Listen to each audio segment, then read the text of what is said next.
बहुत पुराने जमाने की बात है। एक गरीब व्यापारी था जो अपने घर परिवार का पेट पालने के लिए दूर के शहरों में जाकर व्यापार करता था। एक बार वो व्यापारी व्यापार करने के लिए किसी दूसरे शहर में जा रहा था। रास्ते में उसे एक पहाड़ी से होकर गुजरना पड़ा। दोपहर का समय हो चुका था। धूप बहुत तेज था। उसने सोचा क्यों ना किसी पेड़ के छांव में थोड़ा आराम कर लिया जाए। यही सोचकर उसने आराम करने के लिए उचित और छायादार जगह ढूंढने लगा। ढूंढते ढूंढते वो एक सुनसान जगह पर पहुंच गया। तभी उसे एक बहुत विशाल और छायादार पेड़ दिखाई दिया। उस पेड़ के पास में ही एक दीवार जैसा पहाड़ था। उसमें एक गोल दरवाजा भी था जो बंद था। उस दरवाजे के सामने 3 पत्थर के स्तंभ बने हुए थे। उस व्यापारी को वो जगह थोड़ी अजीब और रहस्यमय लगी, लेकिन उसने उस पर ज्यादा ध्यान नहीं दिया और अपने खच्चर को उस पेड़ के टहनी से बांध दिया और खुद पेड़ की छाया में लेटकर आराम करने लगा। यात्रा के थकान के कारण व्यापारी को जल्द ही नींद आ गई। थोड़ी देर बाद जब उसकी नींद खुली तो उसका खच्चर वहां से गायब था। उसने चारों तरफ नजरें दौड़ाकर देखा तो कहीं भी उसका खच्चर नजर नहीं आया। उसे बहुत ही ताज्जुब हुआ कि खच्चर को तो पेड़ से बांधकर रखा था, फिर कहाँ चला गया। वो इधर उधर ढूंढने लगा। थोड़ी देर ढूंढने के बाद एक झील के पास उसका खच्चर पानी पीता हुआ दिखाई दिया। व्यापारी ने राहत भरी सांस लिया और वो भी झील के पास जाकर झील से पानी पीने लगा। जैसे ही पानी पीकर उठा तभी उस झील में से एक भयानक झिन्न निकला।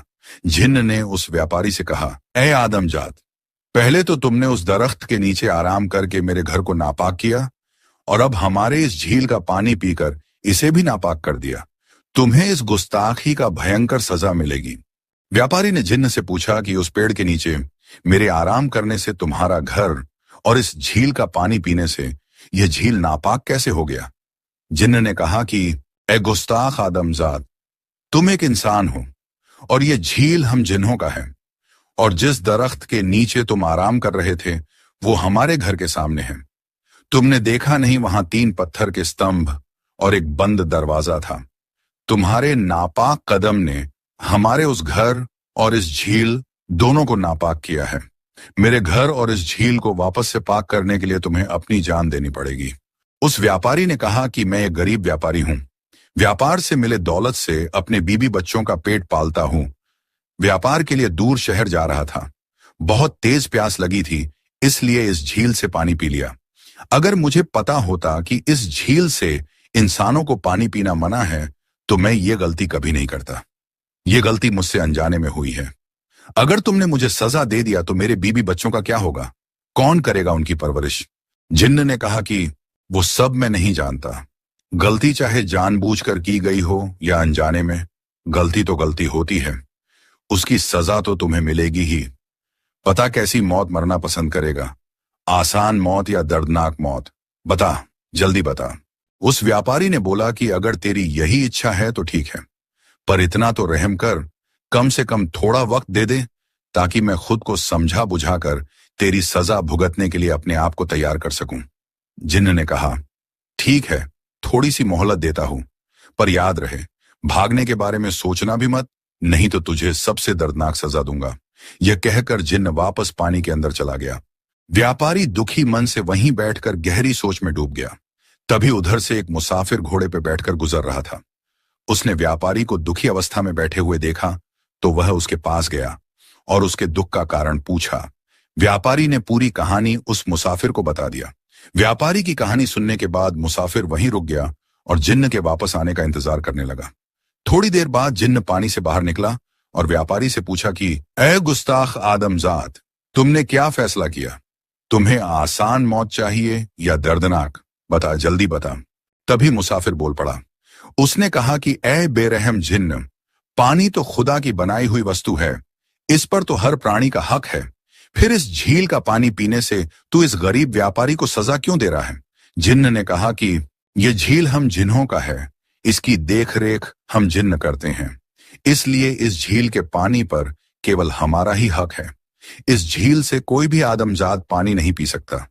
इस व्यापारी ने इस झील का पानी पीने की गुस्ताखी किया है, इसलिए इसे सजा जरूर मिलेगी। मुसाफिर ने कहा कि क्या तुम्हारे पास मृत्युदंड के अलावा कोई और विकल्प नहीं है?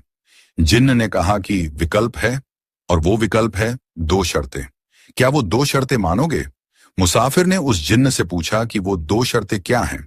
तो उस जिन्न ने कहा कि पहला शर्त यह है कि किसी ऐसे दरिया से पानी लेकर आ जिसमें कभी कोई इंसान हाथ तक न लगाया हो, और वो पानी लाकर जिस जगह इस व्यापारी ने पानी पिया है वहां पे डाल। और दूसरी शर्त यह है कि किसी ऐसे जगह से मिट्टी लेकर आ जहां के जमीन पर हजारों गज के दायरे में कभी कोई भी इंसान अपना कदम ना रखा हो, और वो मिट्टी लेकर मेरे उस गुफा में रखना है जहां पे ये व्यापारी आराम करके उसे नापाक किया है। लेकिन ध्यान रहे, मेरे उस गुफा के सामने पत्थर के 3 स्तंभ बने हैं। उन तीनों स्तंभ में से केवल एक स्तंभ ऐसा है जिसको घुमाने से उस गुफा का दरवाजा खुलता और बंद होता है। बाकी के 2 स्तंभ पर बहुत ही खतरनाक जहर के लेप लगी हैं। अगर गलती से भी उन जहरीले स्तंभ को हाथ लगाया तो तुरंत तुम्हारी मृत्यु हो जाएगी। उन तीनों स्तंभ में से कौन सा स्तंभ जहरीला है और कौन बिना जहर वाला, वो तुम्हें पता करना है अपनी बुद्धि का इस्तेमाल करके। अगर ये दोनों शर्तें पूरी कर सको तो फिर मैं इस व्यापारी की सजा माफ कर दूंगा। उस जिन्न की अजीब और गरीब शर्त सुनकर मुसाफिर सोच में पड़ गया। थोड़ी देर सोचने के बाद मुसाफिर बोला कि ठीक है, मैं वो दोनों शर्त पूरी करने के लिए तैयार हूं। अब इस व्यापारी को जाने दो। जिन्न ने कहा कि जब तक वो दोनों शर्त पूरी नहीं कर देते तब तक ये व्यापारी यहीं मेरे कब्जे में रहेगा। अब तुम जाओ और वो दोनों शर्तें पूरी करके आओ, उसके बाद इस व्यापारी को जाने दूंगा। मुसाफिर वो दोनों शर्त पूरी करने के लिए निकल पड़ा। सबसे पहले वो उस दरिया को ढूंढने लगा जिसके पानी को किसी भी इंसान ने कभी हाथ तक न लगाया हो। वो जगह जगह लोगों से उस दरिया के बारे में पूछताछ करने लगा। एक से बढ़कर एक ज्ञानी और नजूमियों से मिला, पर किसी ने भी ऐसी दरिया के बारे में नहीं बता सका। निराश होकर वो मुसाफिर एक दरिया के किनारे बैठ गया। तभी उधर से एक फकीर गुजरा। फकीर ने उसके निराशा का कारण पूछा तो उस मुसाफिर ने पूरी कहानी उस फकीर को सुना दिया। फकीर ने कहा कि इस जमीन पर ऐसी कोई भी जगह नहीं है जहां पे हजारों गज के दायरे में किसी इंसान के कभी कदम ना पड़े हों, और ना ही ऐसी कोई दरिया है जिसका पानी इंसानों से अछूता रहा हो। ये बात उस जालिम जिन्न को अच्छी तरह पता है। उस जिन्न को इंसानों को तकलीफ देने में बहुत सुकून मिलता है। इसीलिए उस मक्कार जिन्न ने जानबूझकर ऐसा शर्त रखा ताकि तुम भटकते रहो और परेशान होते रहो। मुसाफिर ने उस फकीर से पूछा कि फिर उस जिन्न की 2 शर्तें कैसे पूरी हो सकेगी। तो उस फकीर ने कहा कि इसी दरिया का पानी ले लो और यही किनारे से थोड़ी सूखी मिट्टी ले लो, और जैसे जैसे बताता हूं वैसा ही जाकर करना, तभी बच पाओगे उस जिन्न से। फकीर ने मुसाफिर को उस जिन्न से बचने का तरीका बताकर अपने रास्ते चला गया। मुसाफिर ने एक लोटे में उस दरिया का पानी भरा और वही किनारे से थोड़ी मिट्टी एक थैले में भरकर सबसे पहले उस गुफा की तरफ निकल पड़ा। गुफा के पास पहुंचकर पत्थर के उन तीनों स्तंभों को गौर से देखने लगा। उन तीनों स्तंभों में से किसी एक ही स्तंभ को घुमाने से उस गुफा का दरवाजा खुलता है और बंद होता है। बाकी के 2 स्तंभ पर जहरीले लेप लगे हैं। अगर गलती से भी गलत स्तंभ को छू लिया तो उसकी मौत तय है। यह सोचकर वह मुसाफिर असमंजस में पड़ गया। उस मुसाफिर को जब कुछ समझ में नहीं आया तो उसने वही बगल में थैले में भरा हुआ मिट्टी गिरा दिया और वापस उस झील की तरफ निकल पड़ा। झील के पास पहुंचकर लोटे में भरा हुआ पानी को उस झील में गिराते हुए जिन्न को पुकारने लगा। जिन्न झील से बाहर आया तो देखा कि मुसाफिर झील में पानी गिरा रहा है। मुसाफिर ने उस जिन्न से कहा कि इंसानों से अछूता जमीन का मिट्टी तुम्हारे उस गुफा में रख दिया है और इस झील में इंसानों से अछूता दरिया का पानी डाल दिया है। मैंने तुम्हारी दोनों शर्त पूरी कर दिया। अब इस व्यापारी को जाने दो। जिन्न ने कहा कि तुमने इतना जल्दी इंसानों से अछूता जमीन से मिट्टी और इंसानों से अछूता दरिया का पानी कैसे लेकर आ गए? ये नामुमकिन है। और तुमने उस गुफा के अंदर मिट्टी कैसे रखा? उसका दरवाजा खोलना तो इंसानों के लिए नामुमकिन है। जिस इंसान ने भी उस गुफा को खोलने की कोशिश किया तो वो स्तंभ के जड़ से जिंदा नहीं बच पाया। तू कैसे जिंदा बच गया? मुसाफिर ने कहा कि ए बदगुमान जिन्न, अगर तुझे यकीन नहीं तो चल कर उस गुफा में खुद ही अपनी आंखों से देख ले।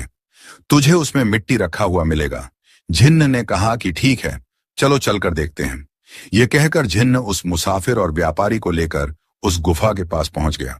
जिन्न ने कहा कि मैं गुफा में जा रहा हूं, अगर वहां वो मिट्टी नहीं मिला तो तुम दोनों को मौत से भी भयंकर सजा दूंगा।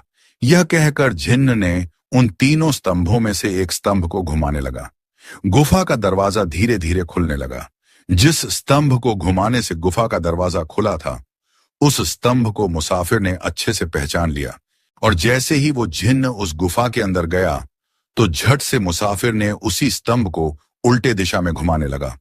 गुफा का दरवाजा बंद हो गया। जिन्न गुफा के अंदर से ही आवाज देने लगा कि ऐ धोखेबाज आदमजात, ये तुमने क्या किया? मुसाफिर ने हंसते हुए कहा कि ऐ नामुराद जिन्न, मैंने वही किया जो तुम जैसे मक्कार के साथ करना चाहिए। तुम मासूम इंसानों को बेवजह परेशान किया करते हो।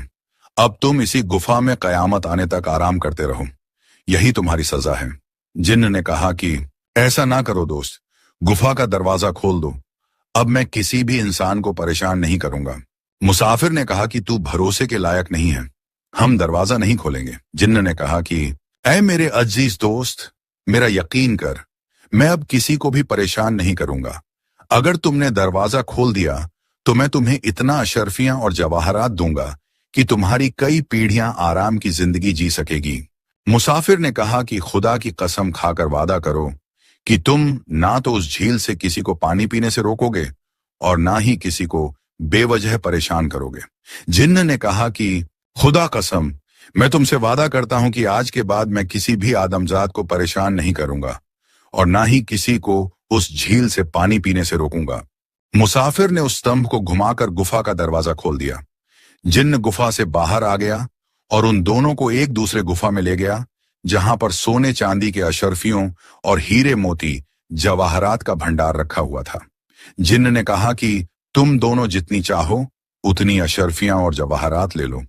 मुसाफिर और व्यापारी जितना ले सकते थे उतना धन ले लिया और हंसते हुए अपने अपने घर की तरफ निकल पड़े। ये कहानी यहीं पर खत्म होती है। दोस्तों, ये कहानी कैसी लगी कमेंट करके जरूर बताइएगा। धन्यवाद।